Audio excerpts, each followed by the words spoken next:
নমস্কার বন্ধুরা, চম্পাস কিচেনে সবাইকে স্বাগত জানাই। আজকের রেসিপি হচ্ছে কাতলা মাছের মাথা দিয়ে বাঁধাকপির ঘন্ট। খুব সহজে এই রান্নাটা আমি কি করে করি চলো তার রেসিপিটা চটপট দেখে নেওয়া যাক। রান্না শুরু করব এমন সময় ঝমঝম করে বৃষ্টি নামলো, তাই ভাবছি রান্নাটা করতে করতে একটু বৃষ্টির পরিবেশটাও তোমাদের সাথে শেয়ার করি। রান্না করতে করতে বাইরের পরিবেশ দেখতে কিন্তু আমার বেশ ভালো লাগে।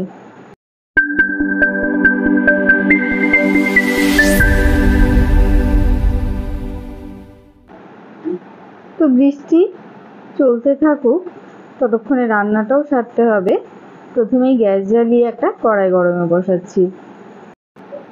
গরম কড়াইতে 2 টেবিল স্পুন সর্ষের তেলকে ভালো করে গরম করে এবারে নুন হলুদ মাখিয়ে রাখা কাতলা মাছের মাথাগুলো দিয়ে দিলাম।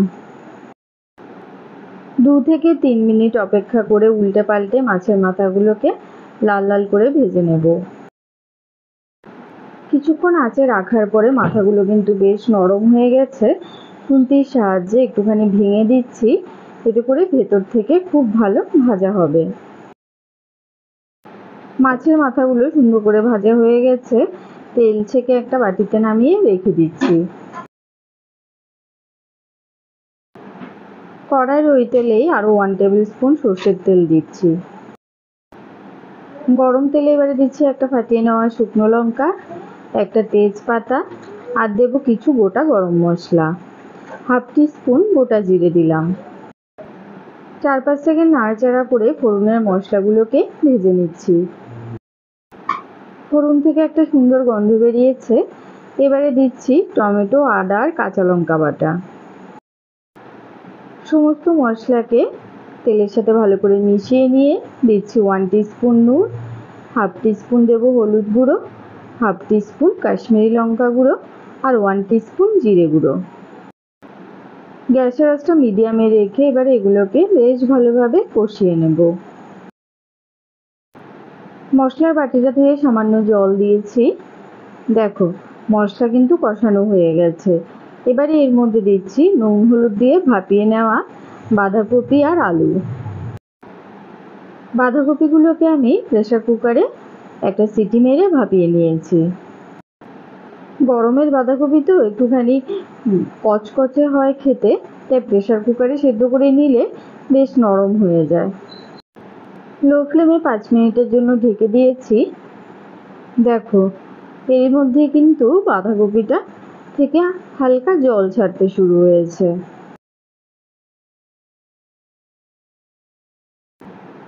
এবারে এর মধ্যে ভেজে রাখা মাছের মাথাগুলো দিয়ে দিচ্ছি। মাছের মাথা দেওয়ার পরে আবার একবার ভালো করে নাড়াচাড়া করে নিতে হবে। আমাদের চ্যানেল চম্পাস কিচেনের রেসিপিগুলো যদি তোমাদের ভালো লাগে তাহলে অবশ্যই চ্যানেলটাকে সাবস্ক্রাইব করে নেবে এবং পাশে থাকা বেল আইকনটাকে প্রেস করে দেবে। এতে করে যখনই আমি নতুন ভিডিও আপলোড করব সাথে সাথে নোটিফিকেশান তোমাদের কাছে পৌঁছে যাবে। লো ফ্লেমে আবার ওটাকে 5 মিনিটের জন্য ঢেকে দিয়েছি। আরও কিছুক্ষণ ঢেকে রান্না করার পরে বাঁধাকপিটার বেশ কিন্তু সেদ্ধ হয়ে গেছে, মজে এসছে। এবারে এর মধ্যে দেব 1/4 টিস্পুন গরম মশলা গুঁড়ো আর দিয়ে দিচ্ছি 1 টিস্পুন চিনি। তবে তোমরা চাইলে এর মধ্যে ঘি বা ধনেপাতা কুচোনোও কিন্তু দিতে পারো। সব কিছুকে ভালো করে মিশিয়ে নিচ্ছি, তারপরে এটাকে আরও 5-6 মিনিট ঢেকে সেদ্ধ করে নেব। লো ফ্লেমে অনবরত নাড়াচাড়া করে বাঁধাকপিটাকে কিন্তু ভালোভাবে সেদ্ধ করে নিতে হবে, এতেই বাঁধাকপির স্বাদটা বেশি ভালো হয়। 5 মিনিট ঢেকে আবার ওটাকে সেদ্ধ করে নিয়েছি। এরই মধ্যে কিন্তু সমস্ত মশলার ফ্লেভার বেশ ভালোভাবে বাঁধাকপির ভেতরে ঢুকে গেছে।